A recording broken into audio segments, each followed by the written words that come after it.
Have you ever wondered what happens when a bat bites a human? It's a question that's piqued curiosity for many, fueled by tales of night creatures and vampire lore.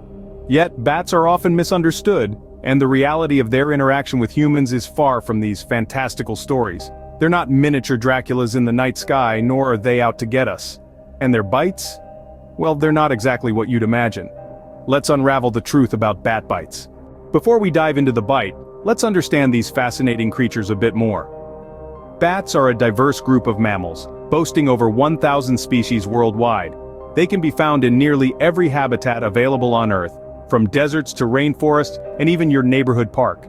Many species have taken to roosting in man-made structures such as barns, bridges, or unfortunately, the attics of homes. When it comes to their diet, bats are quite versatile. While some species feed on insects, others are fruit eaters, and there are even those that enjoy a nice helping of nectar. But the diet that has perhaps given bats their eerie reputation is that of the 3 species of vampire bats, who feed exclusively on blood. This may sound unsettling, but rest assured, they don't have a taste for human blood. They typically feed on the blood of other animals, usually livestock. In terms of reproduction, most bat species give birth to only a single pup each year, making them slow to reproduce. The mother bat takes care of her young until it's old enough to fend for itself. This nurturing behavior is part of what makes bats so unique in the animal kingdom. Now let's address the elephant in the room, or rather the bat in the belfry. It's a common myth that bats are bloodthirsty creatures lurking in the night, waiting to swoop down and drink human blood.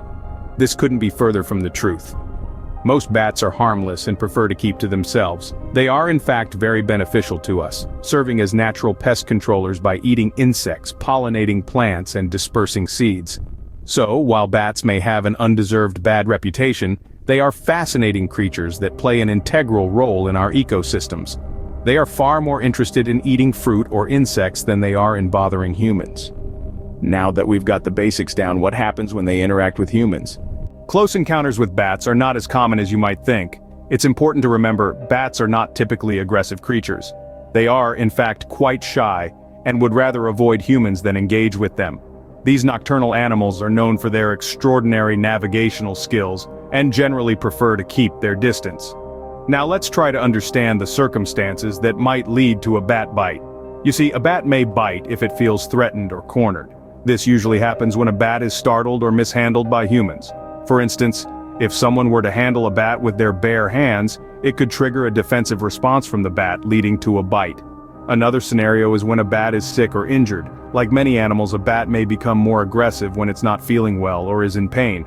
This is why it's always best to avoid handling bats, especially if they appear to be behaving unusually or seem to be ill.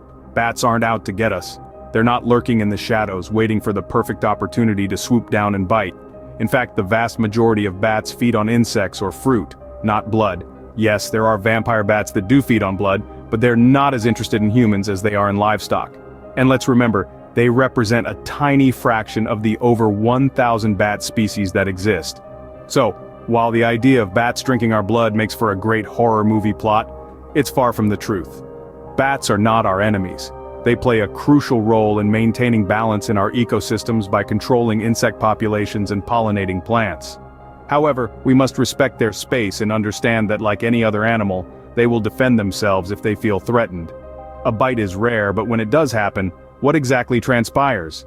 A bat bite is not a simple affair.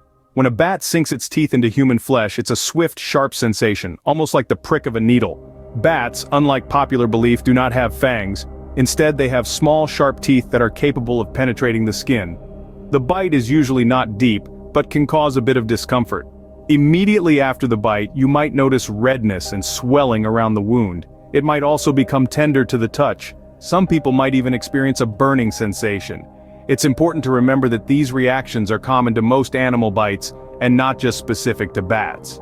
Now, it's not just the physical effects that you need to worry about. The psychological impact can also be significant. After all, it's not every day that you get bitten by a bat. The shock and fear can induce symptoms of stress, such as rapid heartbeat, sweating, and even fainting in some extreme cases. Furthermore, bat bites can sometimes be mistaken for other types of bites due to their small size. They often leave behind puncture wounds that are less than half a centimeter in diameter.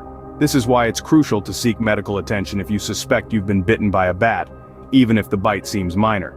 It's worth noting that bats aren't out there trying to bite humans. In fact, they'd much rather avoid us. However, when threatened or cornered, they may bite in self-defense. So, if you find a bat in your house or somewhere it shouldn't be, it's best to call a professional to handle the situation, rather than trying to deal with it yourself. That's the immediate aftermath of a bat bite, but what about the potential long-term effects? This is where things can get a bit more complicated. As we'll discuss in the next scene, bats can be carriers of several diseases, which they can transmit to humans through their bites, so stick around as we delve deeper into the potential health risks associated with bat bites. A bat bite might have more repercussions than just a puncture wound. Now, let's delve into the potential diseases that can be transmitted from bat to human. The most notorious of these diseases is rabies. Rabies is a viral disease that causes inflammation of the brain and is almost always fatal once symptoms appear. It is transmitted through the saliva of infected animals, including bats. The symptoms of rabies in humans may not appear for weeks or even months after a person is bitten by an infected bat. Early symptoms include fever, headache, and general weakness or discomfort. As the disease progresses, more specific symptoms appear and may include insomnia, anxiety, confusion, slight or partial paralysis, excitation, hallucinations, agitation, hypersalivation, difficulty swallowing, and fear of water. Death usually occurs within days of the onset of these symptoms. In addition to rabies, bats can also transmit other diseases such as histoplasmosis and Nipah virus. Histoplasmosis is a disease caused by a fungus that grows in soil and material contaminated with bat droppings. People can get histoplasmosis after breathing in the microscopic fungal spores from the air. While many people who breathe in the spores don't get sick, those who do may have a fever, cough, and fatigue. On the other hand, Nipah virus infection is a newly emerging zoonosis, a disease which can be transmitted to humans from animals that causes severe disease in both animals and humans. The natural host of the virus are fruit bats. The Nipah virus can cause fever, headaches, sore throat, dizziness, and nausea. In severe cases, it can also cause seizures and lead to a coma within 1 to 2 days. So it's not just about the bite. It's about what the bite can bring with it. The potential diseases transmitted from a bat bite are serious and could be life-threatening. Therefore, it's crucial to seek immediate medical attention if you've been bitten by a bat. So, a bat bite could potentially be more serious than you might think. Prevention is always better than cure, especially when it comes to bat bites. The first step to avoiding bat bites is understanding where bats live. Bats are nocturnal and can be found in dark, secluded areas such as caves, attics, and old buildings. If bats are in your vicinity, it's important to seal off potential entry points to your home, like open windows or gaps in the roof. Remember, never attempt to handle a bat with your bare hands. These creatures are wild and can become defensive if they feel threatened. If you must move a bat, use a thick glove or a tool like a shovel to gently guide it away. If you find a bat in your home, it's best to call a professional. They have the knowledge and equipment to safely remove the bat without putting you or the animal at risk. Bats are known to carry diseases, including rabies. If you are bitten, it's crucial to wash the wound immediately with soap and water. Seek medical attention as soon as possible, even if the bite doesn't seem serious. Rabies is a deadly disease, but it can be prevented with a vaccine if it's administered quickly after exposure. Lastly, always remember to respect wildlife. Bats play an important role in our ecosystem, and it's our responsibility to coexist with them safely. Bats are fascinating creatures, but like any wild animal, it's best to admire them from a distance.